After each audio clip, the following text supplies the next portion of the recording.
নাম জাকির ভাই। জি,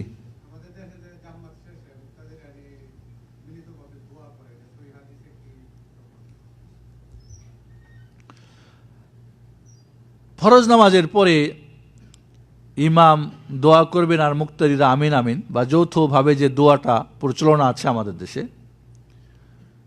এভাবে আল্লাহর নবী আলাইহিস সালাম তার জিন্দেগিতে কখনোই করেন নাই বা করতেও বলেন নাই।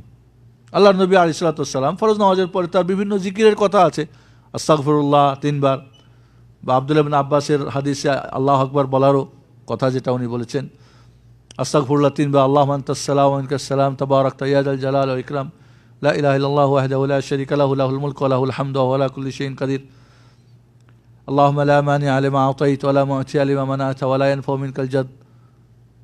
এভাবে আল্লাহুম্মা আইন্নি আলা যিকরিকা ওয়া শুকরিকা ওয়া হুসনি ইবাদাতিক।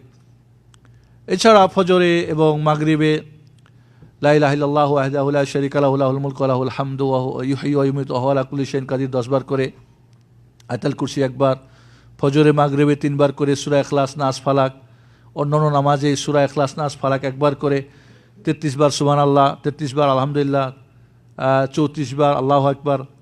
এবং নামাজের পরে তাসবিহ 5 ভাবে পড়া যায়। এই তাসবিহগুলি কয়ভাবে পড়া যায়? 5 ভাবে। এর আগে একবার মনে বলছিলাম আপনাদের, মনে আছে নাকি? প্রথম হলো 33 বার সুবহানাল্লাহ, 33 বার আলহামদুলিল্লাহ, আর 33 বার আল্লাহু আকবার, 1 বার লা ইলাহা ইল্লাল্লাহু ওয়াহদাহু লা শারীকা লাহু লাহুল মুলকু ওয়া লাহুল হামদু ওয়া হুয়া আলা কুল্লি শাইইন কাদির। এই তাসবিহগুলি 2 ভাবে পড়া যায়, সুবহানাল্লাহ 33 বার, আলহামদুলিল্লাহ 33 বার, আল্লাহু আকবার 33 বার, এরপরে অথবা একসঙ্গে সুবহানাল্লাহ আলহামদুলিল্লাহ আল্লাহু আকবার, সুবহানাল্লাহ আলহামদুলিল্লাহ আল্লাহু আকবার, সুবহানাল্লাহ আলহামদুলিল্লাহ আল্লাহু আকবার, এভাবেও পড়তে পারেন, যেটা আবু হুরায়রা রাদিয়াল্লাহু তাআলা আনহু আমল করতেন। দ্বিতীয় হলো সুবহানাল্লাহ 33 বার, আলহামদুলিল্লাহ 33 বার, আল্লাহু আকবার 34 বার, 100 বার। 4 নাম্বার পদ্ধতি হলো সুবহানাল্লাহ 33 বার, আলহামদুলিল্লাহ 33 বার, আল্লাহু আকবার 33 বার। 4 নাম্বার 3 হলো, ঠিক না? 4 হলো সুবহানাল্লাহ আলহামদুলিল্লাহ ওয়া লা ইলাহা ইল্লাল্লাহু আল্লাহু আকবার 25 বার করে, একসঙ্গে বা আলাদা আলাদা করে। সুবহানাল্লাহ আলহামদুলিল্লাহ লা ইলাহা ইল্লাল্লাহু আল্লাহু আকবার একসঙ্গে বলেন, অথবা সুবহানাল্লাহতে 25 বার, আলহামদুলিল্লাহ 25 বার, লা ইলাহা ইল্লাল্লাহ 25 বার, আল্লাহু আকবার 25 বার। কত হলো? 100 বার। সুবহানাল্লাহ আলহামদুলিল্লাহ লা ইলাহা ইল্লাল্লাহু আল্লাহু আকবার, এইভাবে 25 25 100। 5 হলো 10 বার 10 বার করে মাত্র, সুবহানাল্লাহ 10 বার, আলহামদুলিল্লাহ 10 বার, আল্লাহু আকবার 10 বার। এই 5 ভাবে আল্লাহর নবী আলাইহিস সালাম ফরজ নামাজের পরে এই তাসবিহগুলি পাঠ করেছেন।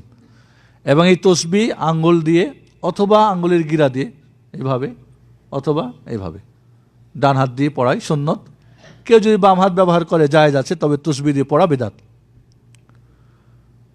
এই হলো আল্লাহর নবী আলাইহিস সালামের ফরজ নামাজের পরে জিকির, দোয়া, যাই বলেন। বাকি আমাদের ভাইয়ের যেটা প্রশ্ন, জাকির ভাইয়ের, যে আমার দেশে যেটা করা হয়, এই ধরনের আল্লাহর নবী বা সাহাবা ইকরাম বা ইমাম এই ধরনের কোনো প্রমাণ নেই, অতএব এটা একটা বিদআত। অতএব এটা কি একটা বিদআত। এবং সবচেয়ে যেটা দুঃখজনক হলেও সত্য, যে আমাদের দেশে এইভাবে দোয়া করার ফলে সাধারণ মানুষ, এমনকি যারা ইমাম সাহেব, তারাও জানেন না ফরজ নামাজের পরে দোয়া কি আল্লাহর নবী করতেন, জিকিরগুলি কি ছিল। এই জন্য যেখানেই বেদাত আসবে সেখানেই কি সুন্নতগুলি উঠে যাবে। এই জন্য আমাদের একটা একটা করে যখন বেদাত এসেছে, সুন্নতগুলি কি, এই জন্য আমাদেরকে বেদাত পরিহার করতে হবে, সুন্নত গ্রহণ করার চেষ্টা করতে হবে, এবং সেই অনুযায়ী আমাদের ইবাদত করতে হবে। জি জি ভাই।